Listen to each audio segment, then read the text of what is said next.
皆さんこんにちは、久美子です。今日は車椅子の着付けの練習をしようと思います。振袖は先日ヤフオクで購入した梅柄の振袖と、帯は別の振袖とセットで購入した帯を使ってます。まず車椅子の車輪でお着物が汚れないように両側にバスタオルをかけてます。振袖を着てくれてるのは次女なんですが、長女は学校に行ってしまって不在なので代わりに着てもらいました。長女も立位はちょっとの間だったら取れるので、襦袢とあと振袖の腰紐を留めるところまでは立ってやろうかなと思っています。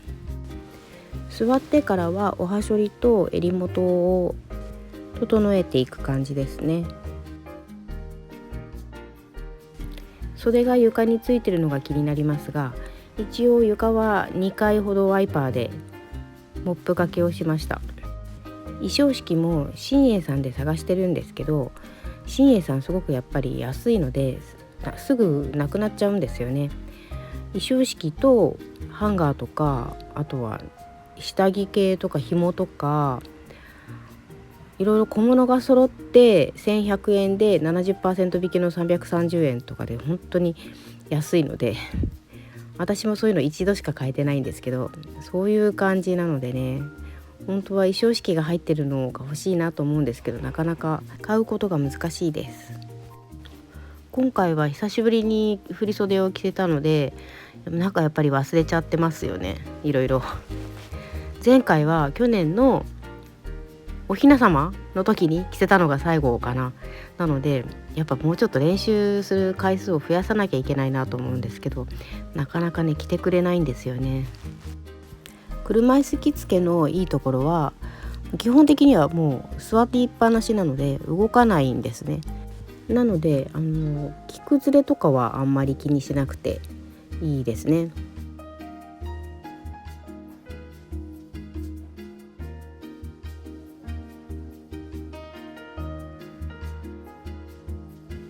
何気に腹筋を使う場面ですね、ここは。こうやって自分の後ろ姿を見ていると、いろいろ思うことはあるんですけど、一番気になるのはつむじですね。つむじがやっぱり気になりますね、自分で。私はまだ白髪がないので髪は染めてないんですけど、これですよ。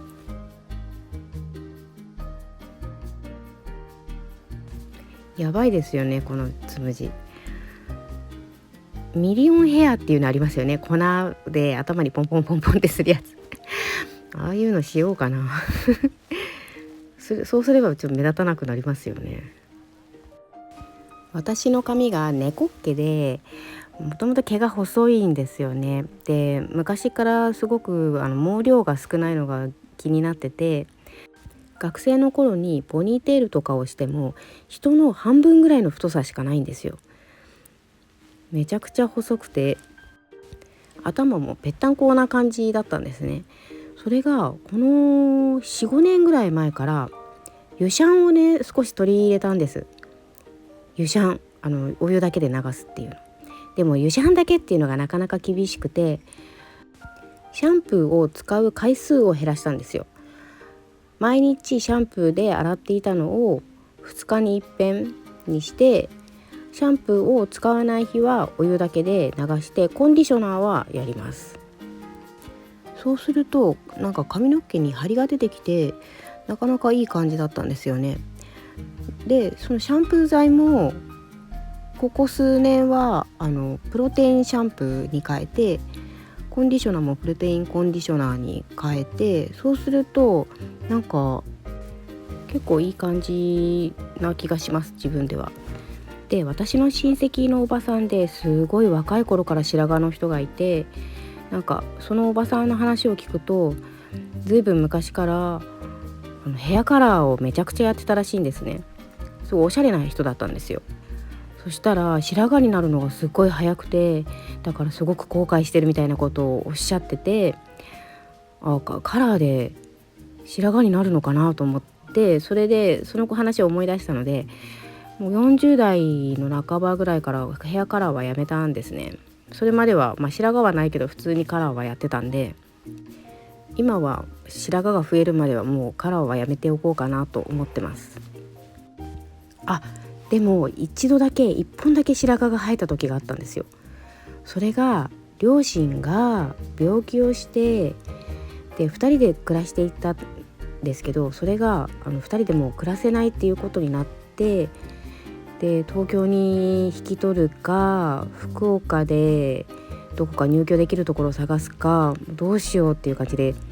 半年間に何回も福岡往復してる時があったんですね。その時にふって気づいたら前髪に1本白髪があるのを見つけて、ストレスって白髪になるんだなってすごい身をもって知った瞬間でした。白髪って毛根にある色をつける細胞がダメになって白髪になるんですよね。その細胞がダメになったんだなと思って、ストレスって細胞を傷つけるんだって、なんかちょっとじわーっと感じました。振り袖の着付けの方に戻りますが、袋帯で帯を結んでたんですけど、すっごい硬くてなかなか思うようにできなかったので、椿庵さんのへこ帯をちょっと使ってみることにしました。へこ帯ね、すごい柔らかくて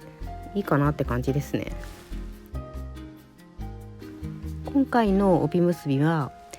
シロップ姉さんの動画を参考に結んでます。次女がこの結びがいいって言ってたのでそれにしました。動画でね、今本当にいろんな種類の帯結びがね勉強できるので本当ありがたいですね。帯って基本的にはリボンワークかなと思うんですよね。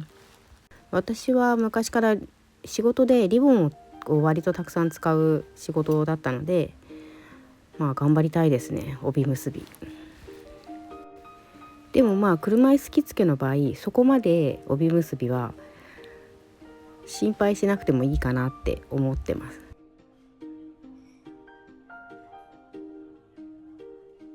この車椅子は背もたれの部分が後ろに倒れるんですね。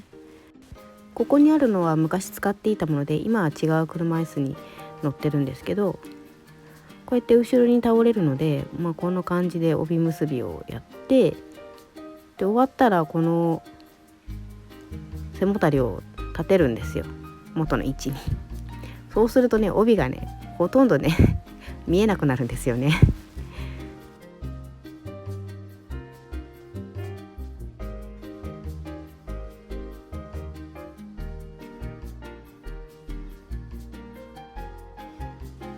もうすぐ終わりですね。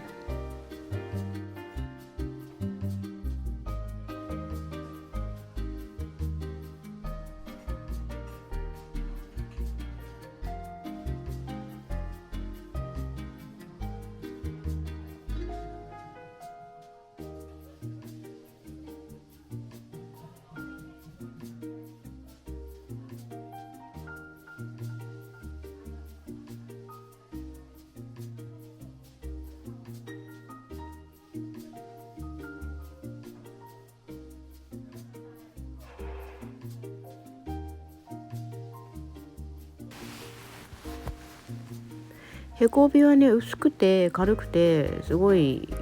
本にもねつけてるの楽なんじゃないかなと思います。はい、背もたれが元の位置に上がりました。